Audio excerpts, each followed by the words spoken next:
बच्चों, पिछले कुछ वीडियोस में अपन ने शांति के बारे में जाना था। ये समझा था कि शांति क्या होती है, शांति का असली तात्पर्य क्या है और किस तरह से राज्य, सत्ता और शांति एक दूसरे से संबंधित हैं। शांति की स्थापना हेतु किस तरह के प्रयास किए जा रहे हैं और इन प्रयासों में किस तरह की बाधाएं और चुनौतियों का सामना हमें करना पड़ रहा है। अब चलते हैं इस अध्याय की प्रश्नावली की ओर, देखते हैं इस अध्याय की प्रश्नोत्तरी। सबसे पहला क्वेश्चन है, क्या आप जानते हैं कि एक शांतिपूर्ण दुनिया की ओर बदलाव के लिए लोगों के सोचने के तरीके में बदलाव जरूरी है?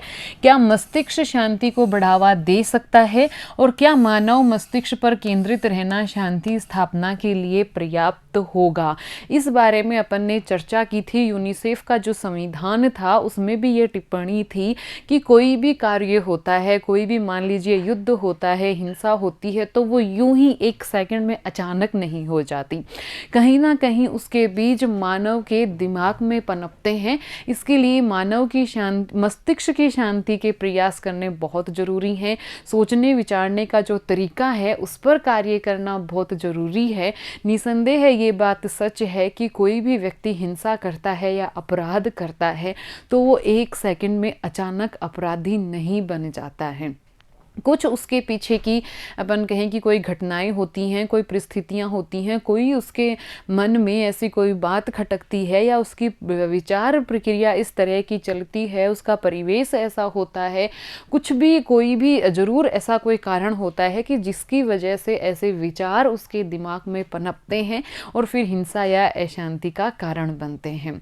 तो निसंदेह ये बात सत्य है, ये सही है कि अगर हम लोगों के सोचने के तरीके में बदलाव करें और बदलाव लाना ही चाहिए, बेहद जरूरी है। कुछ इस तरह के अपन प्रक्रियाएं चालू करें, कुछ इस तरह के साधन अपनाएं, जैसे कि जब अपन ने चैप्टर पढ़ा तब इसमें चर्चा भी की थी कि योग है, ध्यान है, नैतिक मूल्यों की समझ है, उसके प्रति लोगों की जागरूकता है। इस तरह के विचारों और भावनाओं से अगर हम भरेंगे अपने बच्चों को, लोगों के मस्तिष्क को, विकसित हो रहे दिमागों को, तो हम शांति स्थापना में एक अच्छा कदम, महत्वपूर्ण कदम उठा सकते हैं। उत्तर देखते हैं इसका कि यूनिसेफ संविधान की टिप्पणी, चूंकि युद्ध का आरंभ लोगों के दिमाग में होता है इसलिए शांति के बचाव भी लोगों के दिमाग में ही रचे जाने चाहिए। निसंदेह ये बात सच है कि हाँ, हमें लोगों के दिमाग पर, सोचने के तरीके पर, उनके परिवेश पर हमें सोचना चाहिए, विचार करना चाहिए। कहीं भी पनप रही दिमाग के अंदर किसी भी प्रकार की अपन कहेंगे नकारात्मकता की तरफ हमें ध्यान देना होगा। उसके लिए अपन एक मतलब कि सही तरीका, सही इलाज ढूंढना होगा। इससे हमें फ़ायदा ज़रूर मिलेगा। लेकिन केवल मानव मस्तिष्क के सोचने के तरीके पर ही काम करके अपन रह जाएं तो ऐसा संभव नहीं है। शांति के अन्य प्रयास भी जो हैं वो भी हमें लगातार साथ साथ समानांतर रूप से करने होंगे। देख लेते हैं, जब कोई अपराध घटित होता है तो उसका बीज मानव के दिमाग में ही पनपता है, जिसके भी अपन ने बात की थी। मस्तिष्क शांति को बढ़ावा दे सकता है, ये बात बिल्कुल सही है। इसका फ़र्क भी पड़ता है। कई उदाहरण भी ऐसे हैं जो ये दर्शाते हैं कि ऐसे व्यक्ति जब सत्ता में आए जो कि शांति पसंद थे, जो कि सकारात्मक विचार प्रक्रिया वाले थे, तो उन्होंने एक तरह से शांति के मार्ग में अपना एक महत्वपूर्ण योगदान दिया। और कोई ऐसे अगर सत्तासीन व्यक्ति आ गए कि जिनका मस्तिष्क है उसमें ही नकारात्मकता है या फिर हिंसा की भावनाएं हैं या फिर आक्रामक भावनाएं हैं, तो उन्होंने कहीं कि अपन एक हिंसा में अपना योगदान दिया। तो इसलिए ये बात सच है कि मस्तिष्क की शांति विश्व शांति में बहुत बड़ा योगदान दे सकती है, लेकिन केवल मस्तिष्क पर केंद्रित रहना शांति के लिए पर्याप्त नहीं है। हमें अन्य प्रयास भी अपने करते रहने चाहिए, जिसके बारे में अपन ने अध्याय में अध्ययन किया था। दूसरा क्वेश्चन लेते हैं, राज्य को अपने नागरिकों की जीवन अधिकारों की रक्षा अवश्य ही करनी चाहिए। हालांकि कई बार राज्य के कुछ कार्य इसके कुछ नागरिकों के खिलाफ हिंसा के स्रोत होते हैं।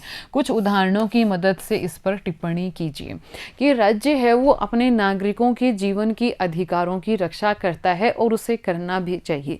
राज्य का निर्माण होता ही इसलिए है कि वो अपने नागरिकों के जीवन की रक्षा कर सके, उनके अधिकारों की रक्षा कर सके, स्वतंत्रता, समानता जैसे मूलभूत जो लोकतांत्रिक मूल्य हैं उनकी स्थापना कर सके। लेकिन कई बार ऐसा होता है कि उनके जीवन की मूल्य की रक्षा करते हुए राज्य को हिंसा का प्रयोग भी करना पड़ता है। जैसे कि मान लीजिए कई बार ऐसा होता है किसी आंदोलन की वजह से रास्ता बंद कर दिया जाता है, किसी आंदोलन की वजह से हॉस्पिटल को बंद कर दिया जाता है, इससे बहुत सारे लोगों की जान पर बन आती है, तो फिर बाद में हल्की हिंसा का प्रयोग करके पुलिस को उन लोगों को खदेड़ना होता है। कई बार यूं ही कहीं कि अपन आक्रामक भावनाएं बिना किसी कारण से निज स्वार्थों के कारण कुछ संगठन होते हैं जो कि भोले भाले लोगों को भड़काकर और उनसे एक कहीं कि अवैध मांगे, नाजायज मांगों को लेकर कोई आंदोलन कर लेते हैं, जिसकी वजह से बहुत सारे सार्वजनिक जो कहीं कि अपन संसाधन है, संपत्ति है, उसको नुकसान पहुंचाया जाता है।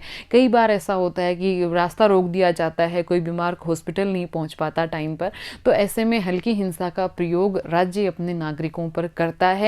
लेकिन अगर ये प्रयोग राज्य द्वारा नागरिकों की जो जायज़ मांगे हैं, राज्य के खिलाफ अगर उनकी कोई शिकायतें हैं, उनके दमन में इस्तेमाल किया जाता है तो ये गलत है। देखते हैं इसका आंसर। राज्य को अपने नागरिकों के जीवन और अधिकारों की रक्षा जरूर करनी चाहिए। कई बार असामाजिक हिंसक तत्व के खिलाफ राज्य को बल प्रयोग करना पड़ता है।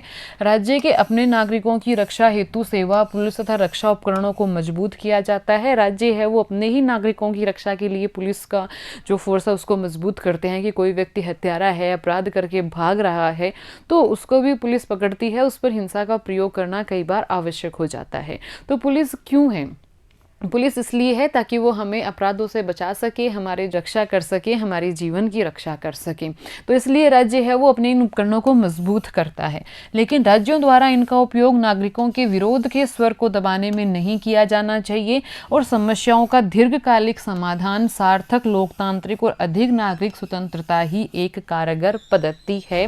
निसंदेह अधिकारों की रक्षा के लिए हिंसा का प्रयोग किया जाता है, जा रहा है, कई बार आवश्यक भी हो जाता है, लेकिन इसका जो दीर्घकालिक समाधान है वो यही है कि बैठकर बातचीत के द्वारा जो भी व्यक्तियों की शिकायत हैं उनको दूर किया जाए, उनकी समस्याओं को दूर किया जाए, उनको अपने विचारों की अभिव्यक्ति का अधिकार दिया जाए। लेकिन इसके बावजूद कुछ ऐसे असामाजिक तत्व होते हैं जिनकी ना शिकायतें वाजिब होती हैं, ना मांगे वाजिब होती हैं, तो उनके खिलाफ बाद में राज्य की मजबूरी हो जाती है हिंसा का प्रयोग करना।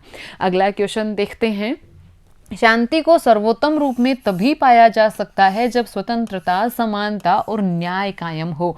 क्या आप सहमत हैं कि शांति सर्वोत्तम रूप में कब आएगी? इस बारे में अपन ने अध्ययन में अपने अध्याय में चर्चा की थी कि मान लीजिए कि समाज के अंदर कोई ऐसा वर्ग है जो कि दमित वर्ग है, जिसका लगातार उत्पीड़न हो रहा है, चाहे वो दलित वर्ग है, चाहे वो गरीब वर्ग है, चाहे वो धर्म के नाम पर अल्पसंख्यक वर्ग है, या फिर चाहे वो महिला वर्ग है।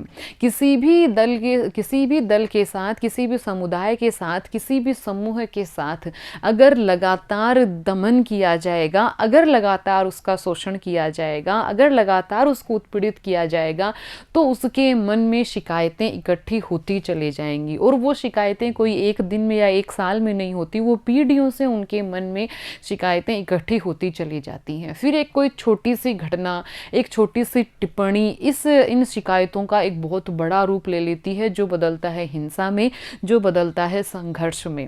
तो हम दीर्घकालिक शांति कायम कर सकें, सर्वोत्तम शांति कायम कर सकें, इसके लिए हमें प्रयास करने चाहिए कि हमारे समाज के अंदर किसी भी समुदाय के साथ, किसी भी समूह के साथ, इवन किसी व्यक्ति के साथ भी किसी प्रकार का भेदभाव, शोषण, उत्पीड़न नहीं होना चाहिए।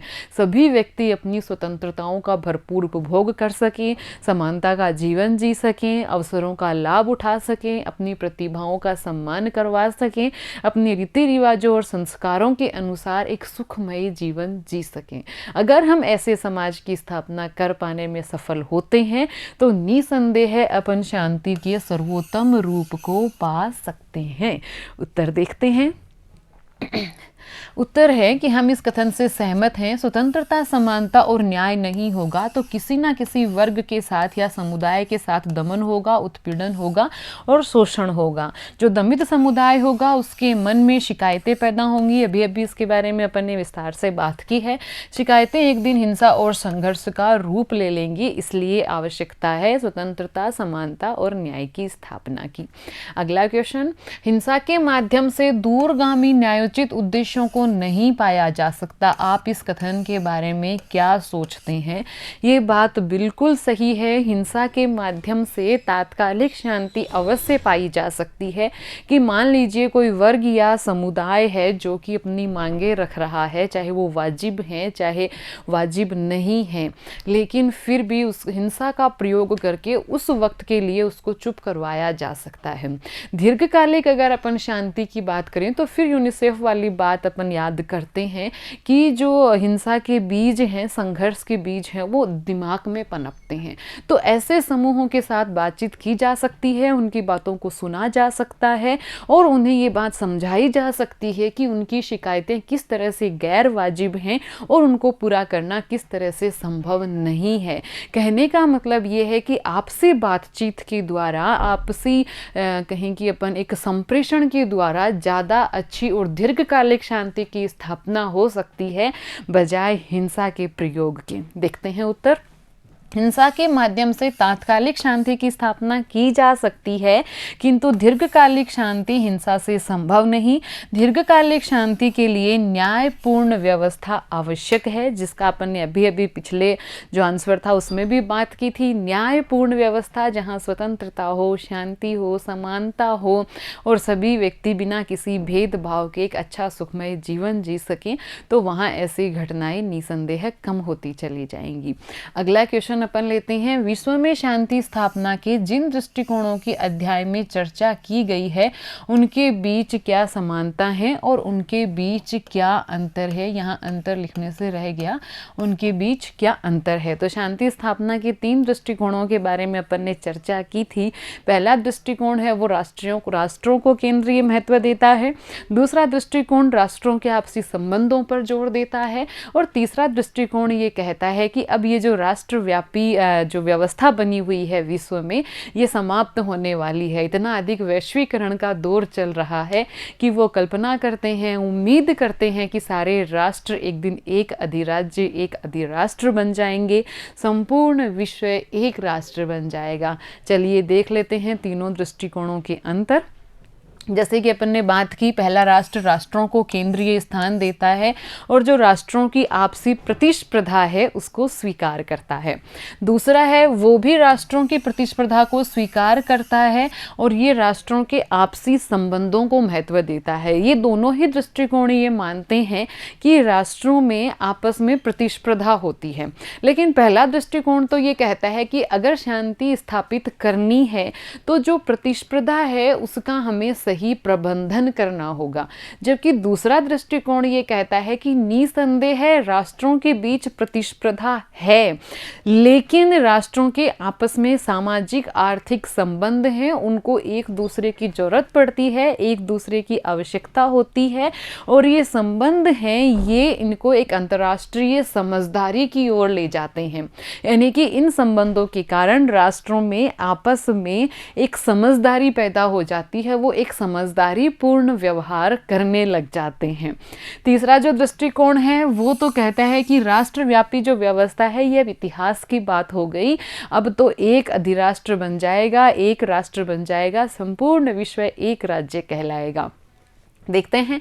देखिए, पहला दृष्टिकोण राष्ट्रों को केंद्रीय स्थान देता है, जबकि दूसरा दृष्टिकोण राष्ट्रों के आपसी सामाजिक और आर्थिक संबंधों को महत्ता देता है। तीसरा है वो राष्ट्र आधारित व्यवस्था मानव इतिहास की समाप्त प्राय अवस्था मानता है। वो कहता है कि राष्ट्र आधारित जो व्यवस्था है वो बहुत जल्दी समाप्त होने वाली है। ये मानता है पहला दृष्टिकोण कि राज्यों के बीच प्रतिद्वंदिता के उपयुक्त प्रबंधन का पक्षधर है कि अगर राष्ट्रों के बीच जो प्रतिस्पर्धा है उसका अगर हम उचित प्रबंधन कर देंगे तो संघर्षों में कटौती हो जाएगी, हिंसा में कमी आ जाएगी।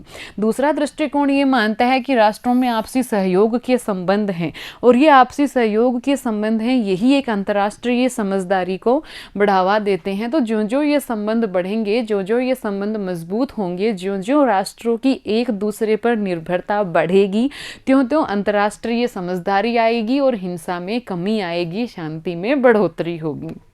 ये वाला दृष्टिकोण मानता है, तीसरा दृष्टिकोण, कि जो वैश्वीकरण की वर्तमान प्रक्रिया है, चालू प्रक्रिया है, वो एक अधिराष्ट्रीय व्यवस्था का निर्माण करेगी और संपूर्ण विश्व है वो एक राष्ट्र बन जाएगा, संपूर्ण विश्व एक देश में तब्दील हो जाएगा और अपने आप राष्ट्रों के आपसी संघर्ष समाप्त हो जाएंगे। तो ये था अपना अध्याय 9 शांति। धन्यवाद।